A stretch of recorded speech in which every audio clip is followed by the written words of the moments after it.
They handed me the car keys, told me to wait in the parking lot, and said I wasn't presentable enough to sit with the family. That's how I found out I'd officially been replaced. They took matching photos in luxury outfits with my sister in her cap and gown, while I watched from behind the crowd, holding back tears and wearing the same black flats I've owned since high school. What they didn't know was that the black duffel bag I brought didn't have spare shoes. It had something that would make them regret every word they ever said to me. If you're watching this right now, don't forget to subscribe, like, and share, because this story, it'll leave you speechless. My name is Solenne. I'm the daughter they erased, the one they called the burden. Growing up, my sister Ella was always the favorite. Straight A's, prom queen, violin recitals, cheerleading. Me? I worked 2 part-time jobs just to afford school lunch. When Ella got accepted to a top university, the whole family celebrated, like she had won the lottery. When I got a scholarship to study data science, my mom rolled her eyes and said, "That's not a real career. You'll end up jobless." So I stopped telling them things. I didn't tell them when I moved out quietly. I didn't tell them when I built a side business from scratch using nothing but my laptop and night shifts. I didn't even tell them when that side business started making more in a month than they made in a year. They were too busy showing off Ella's achievements on Facebook and asking me if I could come babysit the dog because you don't seem to be doing anything anyway. But graduation day? That was the final slap. My own name wasn't even on the guest list. My dad literally said, "You'll embarrass us in front of the guests. Just be there for photos, quietly." So I stayed quiet. I stood in the shadows. I watched as they toasted to the golden child. But what they didn't expect was that someone very important, someone wearing a name tag that said founder and CEO, was coming to that graduation too. And not for Ella. For me. My dad nearly choked on his champagne when he saw Mr. Graham walking straight toward me. Everyone around turned, confused. Why would the billionaire founder of Lexora Tech be talking to the embarrassing daughter hiding by the parking lot? Mr. Graham reached out, shook my hand like I was royalty, and said loud enough for the entire family to hear, "Solenne, you still planning to sell that predictive model of yours? Or can we finally talk equity?" My mother's face went pale. Ella stopped mid-laugh with her friends. My uncle, who once called me the family dropout, dropped his wine glass. That model. It was the AI-based data engine I had been working on for the past 2 years. The one that detected fraud patterns in financial institutions. The one that had already saved Lexora over $8 million in its beta phase. And the one I never mentioned at a single family dinner, because why share anything when they never listened? My dad tried to act casual. "Wait, you know Mr. Graham? You work with him?" I didn't answer him. I was still looking at my mom, who now had tears in her eyes, not from pride, but from the panic of realizing she had disowned the wrong daughter. Mr. Graham laughed and said, "Work with her? She saved our company. I've been trying to get her to take a full-time leadership role. She keeps saying she wants to finish her degree first. Humble genius, this one." The silence that followed, it was like watching their entire world crumble in real time. Ella tried to recover the moment. She stepped forward and asked, "Wait, so you're, rich now?" I didn't even flinch. I just handed her my black duffel bag. Inside, a wrapped graduation gift from me, a silver envelope with one line written on it. "This was supposed to be your day. Now it's mine." Inside the envelope, the first royalty check I ever received, $1.2 million, and I had signed it over, not to her, but to myself. I turned around and walked away. But as I walked through the crowd, I could hear my mom's voice behind me, rising in panic. "Wait! Solenne, come back! We didn't know. Please just talk to us." Too late. They had spent years silencing me. Now they were screaming to be heard. I didn't turn back. Not when my father yelled my name like it meant something. Not when my aunt suddenly remembered I existed and chased after me with fake concern in her voice. I had spent too many years craving scraps of their attention. Now, they were choking on regret, and I was finally breathing free. Outside the venue, Mr. Graham followed me to my car.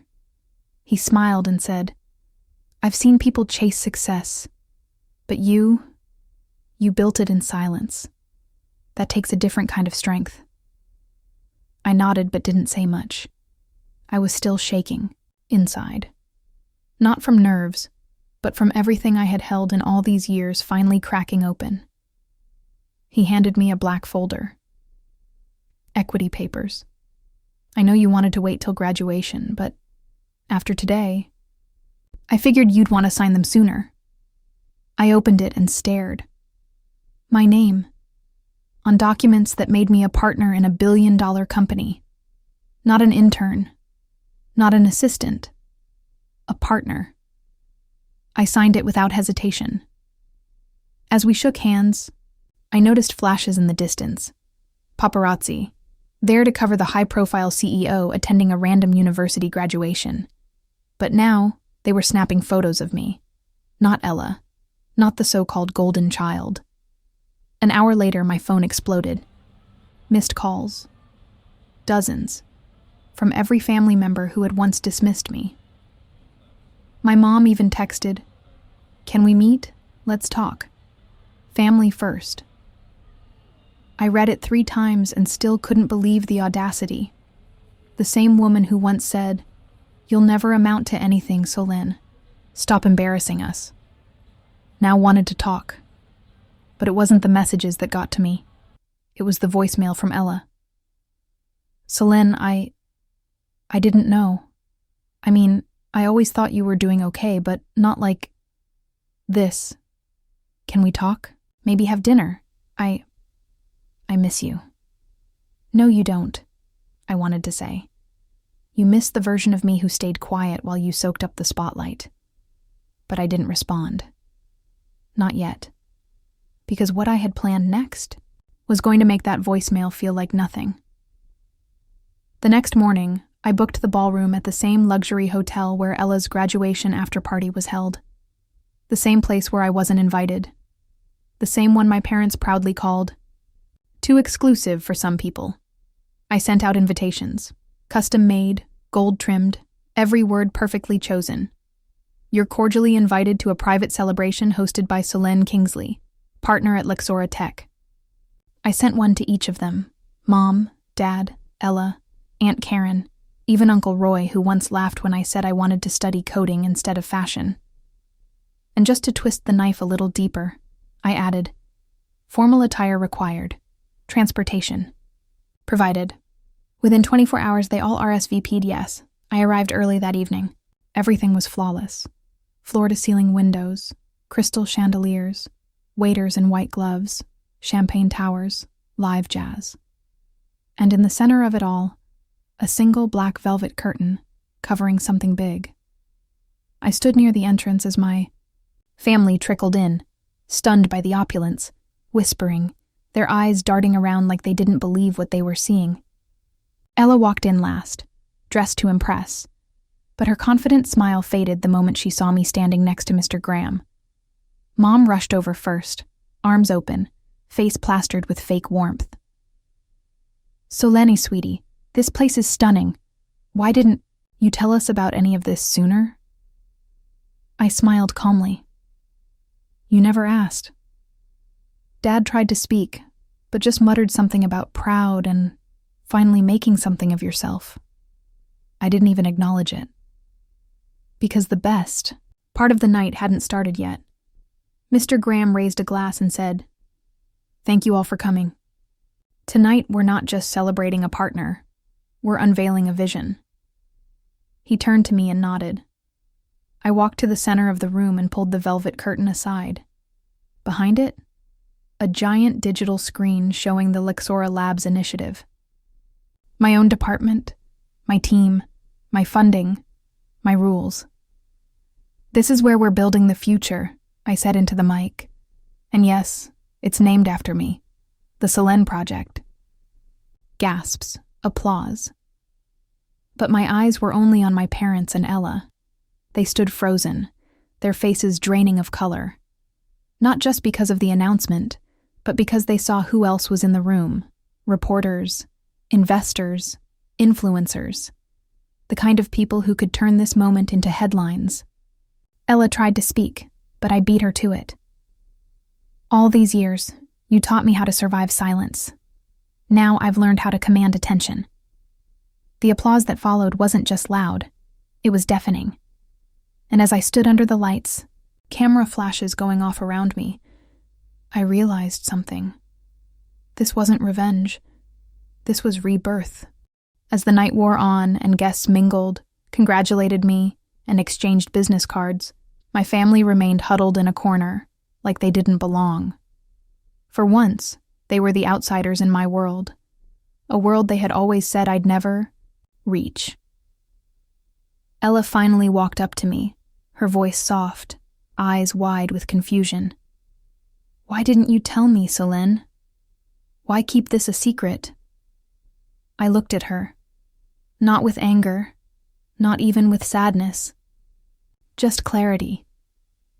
"Because every time I tried to show you a piece of who I was, you treated it like it didn't matter.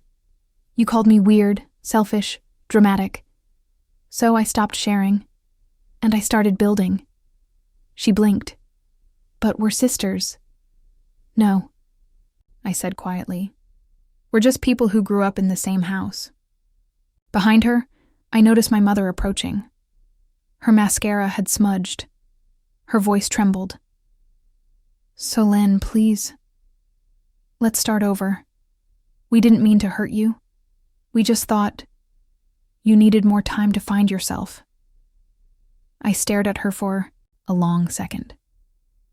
Then I leaned in and whispered the one thing she never expected to hear. I didn't need time. I needed a family who believed in me. Since I didn't get one, I built something better. And with that, I turned away and walked toward the stage. The lights dimmed. A final slideshow played. Photos of my team, our breakthroughs, our new tech launch. My name appeared in bold gold letters. Solenne Kingsley. Visionary, builder, CEO. The audience stood in applause. Reporters snapped photos. The investors who once only wanted to speak with Mr. Graham were now reaching out to shake my hand. But the best part? I saw Ella, Mom, and Dad leaving through the side exit, unnoticed. No one stopped them. No one even recognized them. Because the spotlight wasn't on their daughter anymore. It was on the one they tried to erase. Now they were just part of my backstory. And I was just getting started.